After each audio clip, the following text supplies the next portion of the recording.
Hai Sobat BKKBN, bertemu lagi di Corner Care dan kita akan bersama-sama bahas tentang TPK. Kira-kira Sobat BKKBN paham nggak atau ngerti atau tahu nggak soal TPK? Nah, kita sekarang bersama-sama dengan ibu-ibu yang cantik-cantik nih. Apa kabar ibu-ibu? Baik, alhamdulillah baik. Ya, baik ibu-ibu, saya dengan Tami, kita akan bersama-sama dengan Sobat BKKBN untuk membahas tentang TPK. Jadi yang saya hadirkan hari ini Sobat BKKBN, yaitu yang pertama saya perkenalkan Ibu Bidan Reni. Ibu Bidan Reni silahkan memperkenalkan diri Bu Bidan. Ibu Bidan ini dari mana? Baik, hai Sobat BKKBN, saya Bidan Reni.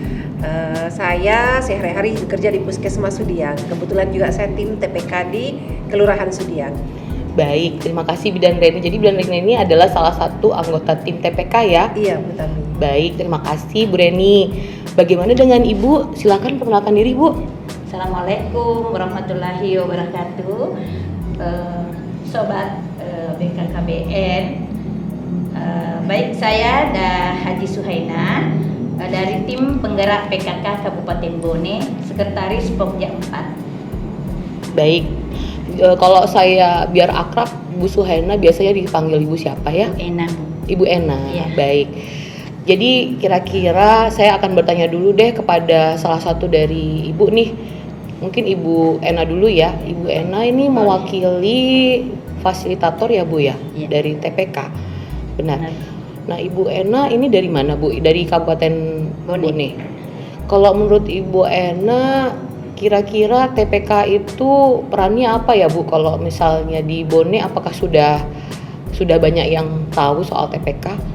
Ya, kalau di Kabupaten Bone itu kan sudah terbentuk tim pendamping keluarga di 27 kecamatan. Ada 27 kecamatan ya Bu ya? Semua sudah terbentuk sehingga pendamping keluarga ini sudah berjalan di kecamatan. Cuman mungkin kita ingin memaksimalkan, lebih meningkatkan lagi kinerja daripada tim pendamping keluarga yang sudah terbentuk itu Bu. Dengan cara seperti ini kita melalui pelatihan, kemudian kita ini selaku fasilitator senantiasa dipanggil seperti ini tadi kita datang pelatihan untuk menambah wawasan, menambah ilmu, kemudian nanti juga kita menyampaikan kepada tim pendamping PKK di kabupaten sehingga kita bisa berjalan maksimal sesuai apa yang diharapkan. Baik. Kalau begitu Ibu sudah terlibat dengan TPK sejak kapan Bu? Saya terlibat di TPK sejak tahun lalu. Tahun lalu ya Bu? Sejak kita sudah melakukan pelatihan pendamping PKK yang pertama, yang melalui Zoom kemarin. Ya. Setelah itu kita bergerak untuk memberikan pelatihan-pelatihan dan kami selaku fasilitator berjalan ke kecamatan-kecamatan untuk memberikan menjadi fasilitator, memberikan materi-materi kepada pendamping keluarga ini. Baik Bu Ena, menarik ya. Nah Sobat BKKBN, tadi kita sudah ngobrol sesaat ya dengan Ibu Ena selaku fasilitator. Nah kita juga hadir di sini Ibu Reni nih. Ibu Reni kan bidan yang juga ternyata anggota dari tim TPK. Nah saya mau tanya Bu Reni, ini kan wilayah kerjanya di Makassar ya Bu Reni? Iya, tepatnya di mana tadi Bu? Di Kelurahan Sudiang. Kelurahan Sudiang. Nah selama ini Bu Reni sudah terlibat dengan TPK sejak kapan? Sejak tahun lalu juga kan tahun TPK lalu ya. TPK Baik. sudah terbentuk di situ. Berarti Ibu Reni sudah bekerja sejak tahun lalu. Iya.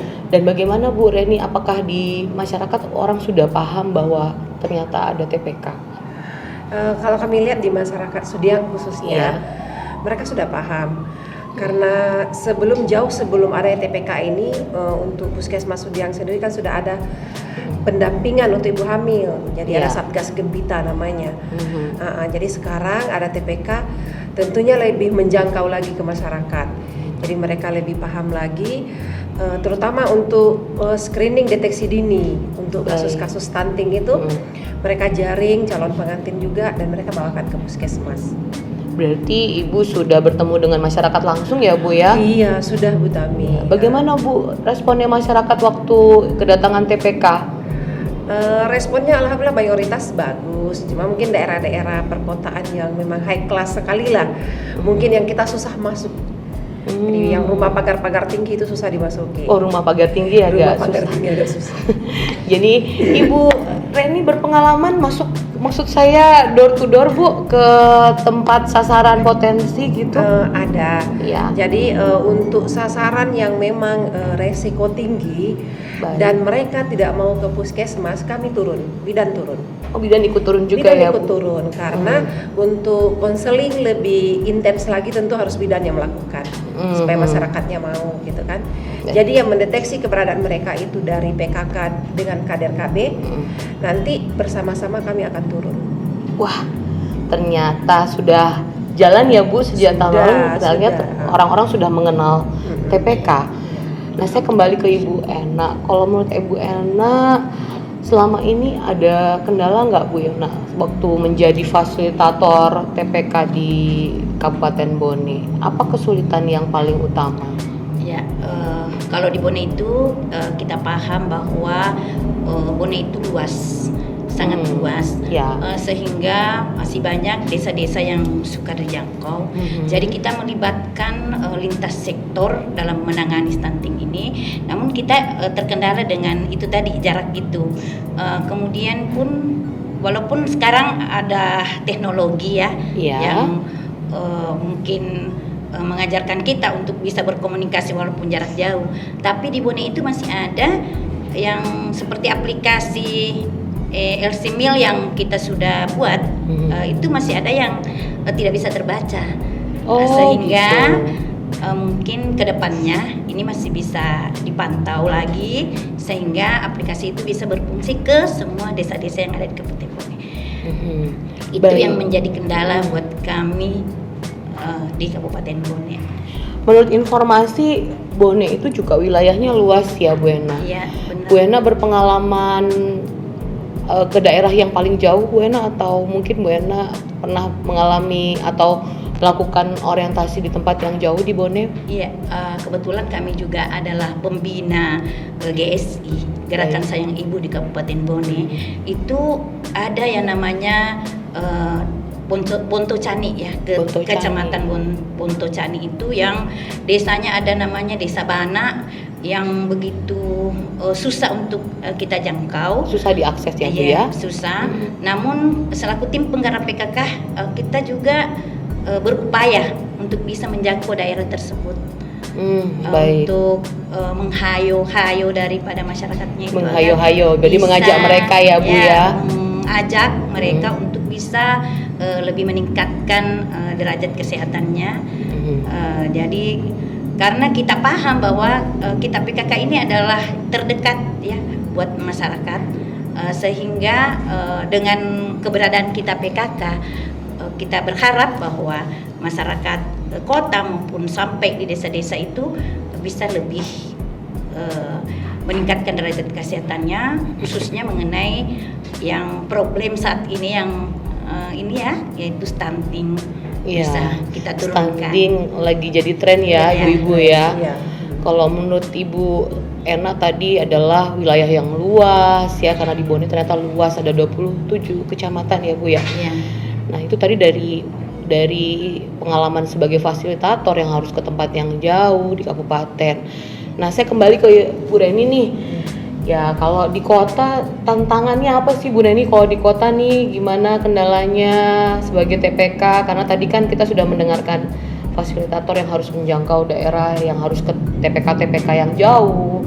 Nah, kalau dari Bu Reni sendiri, kesulitan jadi TPK apa sih Bu?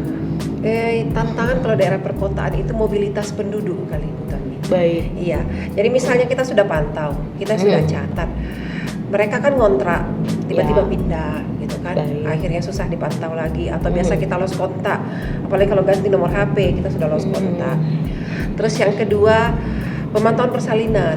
Biasanya mereka melahirkan di kampung. Oh gitu. Iya, jadi pencatatannya susah ya Bu. Oh, jadi pulang oke. kampung. Jadi tiba-tiba tidak melahirkan di sini, kita susah lagi dapatnya. Terus yang ketiga ya itu tadi yang golongan high class itu. Oh iya ada golongan Iya. high class Iya, ya. jadi susah Berarti masuk. ini pagarnya yang tinggi-tinggi ya, Bu, Yang ya. kalau Oke. kita datang yang bukain pembantunya orangnya nggak ada gitu. Itu yang susah. Ya. Kadang-kadang kalau di kota juga ada hewan peliharaan yang langsung Iya. keluar ya. Jadi ini Iya. juga masalah di kota seperti itu ya. Terus yang keempat, kalau kita bawa ke puskesmas, Iya. mereka sudah punya dokter pribadi. Saya sudah konsul dengan dokter A, saya sudah konsul dengan Baik, dokter B. personal sekali ya, Iya, Bu personal Reni sekali, ya. Iya. Wah, ini juga suatu tantangan ya di perkotaan karena kalau masalah akses ternyata sudah tidak terlalu seperti Sudah, di iya. kabupaten kota, tetapi Betul. ternyata pola pikir masyarakat di kota itu lebih ke individualistis ya Bu Reni betul. ya.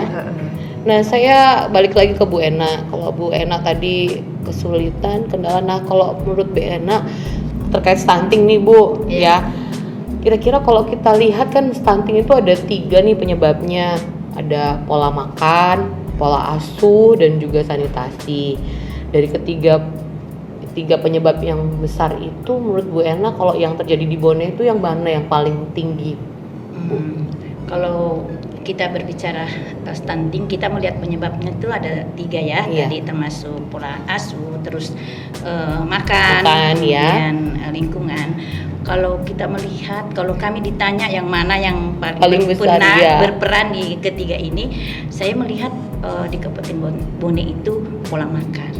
Pola makan Jadi ya. masyarakat ya masih banyak yang tidak mengerti atau kurang mengerti tentang manfaat daripada gizi kepada khususnya kepada anak-anak balita ya. Jadi di samping itu juga tentang pengelolaan, cara mengelola daripada cara mengolah makanan ya Bu ya. makanan yang diberikan. Jadi di situ kami berperan untuk bersama dengan pendamping keluarga ini untuk menyampaikan bahwa begitu pentingnya gizi seimbang untuk bayi-bayi atau untuk balita agar bisa tumbuh menjadi generasi yang emas istilahnya. Selalu kita dengung-dengungkan bahwa dengan memperbaiki pola makan, dengan memberi pemahaman tentang manfaat daripada gizi itu, bukan harus berarti makanan itu mahal, tetapi walaupun murah, tahu bergizi. Ya, karena tahu tentang cara-caranya, cara-cara mengolahnya, ya. Itu bisa maksimal. Seperti itu. Kalau di Bone ada makanan lokal tidak Bu yang kira-kira bisa menjadi alternatif makanan untuk kemudian bisa mencegah stunting yang paling banyak, yang paling bisa atau paling mudah didapatkan di Bone? Banyak. Soal tanamannya ya atau sayur-sayuran yang bisa menjadi alternatif nilai gizi ya. kepada balita itu di Bone sangat banyak karena Bone itu subur ya. Seperti misalnya yang paling banyak itu daun kelor Bu. Daun kelor yang kita pahami bahwa gizinya sungguh luar biasa ya untuk masyarakat. Cuman ini yang harus kita tekankan untuk memberikan pengetahuan kepada mereka bahwa daun kelor itu sangat bergizi.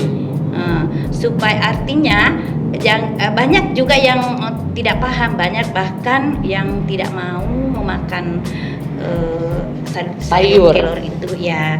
Karena katanya dengan budaya bahwa utamanya di Jawa itu ya, yang ada pengaruh Jawanya bahwa itu dipakai memandikan mayat. Ya. Kalau orang Jawa memang kalau daun kelor untuk mandi mayat. Jadi di dekat rumahnya itu banyak. Tapi dia ragu-ragu untuk makan ya Bu ya. Makannya. Namun dengan adanya kita tidak berhenti untuk menyampaikan bahwa itu mengedukasi mereka ya Bu ya, bahwa itu bergizi, bukan hanya sekedar mitos untuk mandi mayat. Makasih nih Bu Ena, karena Bu Ena ternyata juga sudah kemudian langsung berbaur kepada masyarakat dan menjelaskan apa yang sebenarnya benar tentang daun kelor atau moringa ya. Iya. Nah, kita kembali ke Bu Reni nih. Kalau Bu Reni, menurut Bu Reni di Makassar ya, khususnya di wilayahnya Bu Reni Sudiang itu dari ketiga penyebab utama stunting ini yang mana Bu Reni, menurut Bu Reni yang paling tinggi menyebabkan potensi stunting di wilayah Bu Reni? Kalau saya di wilayah itu pola asuh. Pola Kalau makanan kan berlimpah ya, kalau Baik, kita Makassar ya. ikan banyak, kita penghasil Ikan. ikan, sayur-sayuran juga Hmm. banyak. Cuma pola asuh. Pola asuh Iya, ya. ibu-ibunya bekerja, anaknya tinggal sama babysitter. Iya. Babysitter mau gampang, kadang dikasih makanan instan, nugget-nugget gitu kan, nilai gizinya juga Kurang. kurang. Iya. Terus kombinasi makanannya juga, anak-anak perkotaan itu susah makan sayur, tapi Oke, ya. mereka suka junk food kayak seperti McD gitu juga. Makanan-makanan begitulah instan. Makanan instan ya. Makanan instan. Nah, itu pola asuh. Mhm. Terus yang kedua juga itu ibunya kurang telaten kalau kasih makan. Ya. Banyak itu saya lihat kalau saya turun ke posyandu ya, anaknya dikasih apa, kerupuk gitu-gitu. Itu kan tidak ada nilai gizi tapi Gizi. anak kan kenyang kan, Ya. dengan minyaknya jadi habis Kenyang alasannya- palsu ya, iya, Bu kenyang palsu, Reni ya. nggak mau makan, habis itu malas makan. Iya. Akhirnya berat badannya anaknya drop, bulan depan jadi timbang turun lagi gitu kan. Sudah kita kasih PMT ya, Iya, kembali ke PMT. ibunya, kembali ke telatennya, ke pola asuhnya. Dia harus tahu manfaat 1000 hari pertama kehidupan itu untuk memburu pertumbuhan otak ini. Jadi memang pemahaman itu yang harus kita lebih tekankan lagi di masyarakat itu. Menurut Bu Reni, apakah di wilayah Bu Reni ini PMT-nya sudah beragam, Bu, atau kira-kira masih harus ada istilahnya variasi tentang bagaimana? Kalau menurut Bu Reni, apa yang sudah Bu Reni sampaikan buat istilahnya wilayah Bu Reni sendiri ya, tentang bagaimana sebenarnya variasi PMT untuk mencegah stunting terutama ya. Apakah Ibu Reni punya beberapa contoh PMT misalnya yang Ibu Reni sudah intervensi ke masyarakat langsung di wilayah Ibu, bagaimana Bu? Kalau di tempat saya sudah beragam karena memang pengelolaannya di PKK, Bu, PKK, ya, kalau ya. di posyandu. Ya. Jadi mereka itu sudah beragam, setiap posyandu itu pasti beda-beda. Ada mungkin baik. yang bikin bubur kacang hijau, ada yang bubur Manado, jadi macam-macam. Oke, sudah ini ya Bu, sudah Kolaborasi istilahnya dengan bermacam-macam iya, yang bermacam-macam. kemudian akhirnya menjadi alternatif gizi Iya. ya di tingkat masyarakat. Nah, kalau misalnya kita lihat kondisi wilayah di Bone nih Bu Ena, kalau jumlah bidan di sana bagaimana Bu? Apakah sudah cukup memadai untuk memberikan informasi terkait dengan kesehatan, dan apakah jumlah TPK Ibu sudah istilahnya tercukupi dengan jumlah bidannya? Sebenarnya kalau kita melihat dari jumlah bidan itu banyak, namun beberapa yang masih belum mau ditempatkan di daerah yang terpencil. Iya. Jadi terkadang ada penempatan di situ, kemudian tidak lama minta pindah dengan alasan ikut suami kah, dengan alasan karena jauh dari keluarga kah, sehingga masih banyak yang masih ada yang tidak terpenuhi dengan bidan yang ada di sana. Bukan karena kurang, banyak, namun bidannya sendiri yang enggan untuk enggan menempati tempat untuk yang tempat tugas ya Bu ya. Iya, tempat. Karena saya dengar di Bone itu berbatasan dengan 4 kabupaten sekaligus ya Bu ya. Jadi bisa dari Sopeng, dari Wajo dari ya, Sijai. masuknya dari sisi mana ya. Dan ternyata satu wilayah itu luas-luas ya. Jadi ada yang langsung berbatasan dengan Sijai juga ya Bu ya. Itu jadi ternyata memang kondisi bidannya belum cukup memadai untuk menempati semua wilayah ya Bu ya, di apalagi TPK. Kalau Bu Reni sendiri, kalau di Makassar menurut Bu Reni masih ada tempat yang tidak punya bidan atau bagaimana? Kalau di Makassar saya rasa terpenuhi, Bu, Terpenuhi, karena ya. kita kan memberdayakan juga bidan-bidan yang di rumah sakit swasta, Ya. yang di klinik. Jadi kalau di Sudiang itu, kalau untuk mengambil bidan dari puskesmas pasti tidak terpenuhi. Karena kan bidan puskesmas terbatas ya. Baik. Tapi karena kita punya kerjasama dengan IBI, kita mendata bidan-bidan yang rumah sakit, yang bidan-bidan yang memang masih ibu rumah tangga sebenarnya, tapi mereka bidan, kita mengambil mereka sebagai tim TPK yang berdomisili di wilayah tersebut. Baik. Nah, kita sekarang kalau bicara TPK juga nih terkait dengan masalah kolaborasi ya Bu, dan ini sebenarnya memang keahliannya ibu-ibu penggerak PKK ya. Kalau menurut Ibu Ena, bagaimana kolaborasi program di Bone Bu? Apakah kita sudah istilahnya sudah melibatkan banyak lintas sektor untuk kondisi penurunan stunting? Ya, alhamdulillah kalau di Bone itu jadi untuk penanganan stunting bukan hanya dibebankan ke Dinas Kesehatan, Baik, ya. ke BKKBN, Mhm. namun melibatkan berbagai sektor ya, seperti misalnya Dinas Pendidikan, kemudian Bapeda selaku perencana, itu sama-sama kita bergerak untuk menangani daripada stunting ini. Oke, berarti sudah banyak ya Bu ya. Iya. Dan memang salah satu peran dari PKK sendiri adalah mediator ya Bu, yang bisa menyambungkan antara lembaga yang satu dengan lembaga lain supaya masyarakat bisa terpenuhi. Apalagi banyak bantuan sosial nih. Ini Iya. kira-kira PKK harus lebih banyak informasi ya Bu ya dari wilayah Ibu. Nah, saya kembali ke Ibu Reni. Kalau menurut Ibu Reni sendiri, kita bicara soal apa yang kemudian menjadi ini masalah kita sebagai orang Indonesia. Kenapa gitu orang Indonesia itu malas ke vaskes? Menurut Ibu Reni sebagai tenaga kesehatan itu gimana? Dan malas ke vaskes ini adalah merupakan bagian penting dari kondisi masalah kita soal stunting ya Bu ya. Gimana Bu? Kita orang Indonesia mungkin konsep pemikiran masih kurang untuk pencegahan itu Bu Tami. Mereka memikirkan vaskes kalau dia sudah sakit. Iya. Kalau dia masih sehat-sehat mungkin dia berpikir untuk ke vaskes. Karena kalau rumah sakit itu rumah untuk orang sakit ya Bu Iya. ya. Kalau sehat berarti tidak usah periksa ya Bu ya. Betul. Nah, ini jadinya pola pikir kita yang belum Iya. terbuka ya soal bagaimana pencegahan penyakit. Nah, kalau misalnya kita bicara soal stunting kembali nih, kira-kira ada harapan nggak dari Ibu Ena ya, atau saran dan harapan tentang bagaimana sebenarnya pergerakan TPK kita, atau saran Ibu sebagai fasilitator dan harapannya Ibu tentang bagaimana stunting kita ini? Ya, jadi kalau kami dari penggerak PKK sangat mengharapkan kepada para pendamping keluarga ini untuk bisa lebih maksimal, bisa mendampingi keluarga-keluarga, kemudian mengajak, memberikan pemahaman terkait dengan apa itu stunting, kemudian apa itu bahaya-bahaya daripada stunting. Karena kita mengingat bahwa generasi ini adalah masa depan kita, sehingga harapan kami dengan adanya pendamping ini, stunting di Kabupaten Bone itu bisa menurun. Baik, terima kasih Bu Ena. Dan sebagai penutup saya minta Bu Reni, kira-kira harapannya apa untuk kondisi TPK Bu Reni nih? Karena Bu Reni kan adalah salah satu anggota tim TPK. Bagaimana Bu? Ya, harapan saya mungkin TPK nanti bisa berjalan dengan maksimal sesuai dengan harapan pemerintah. Kita bisa mendampingi mereka, calon-calon stunting tidak menjadi stunting. Baik. Sehingga kedepannya generasi-generasi penerus kita menjadi generasi yang unggul dan handal.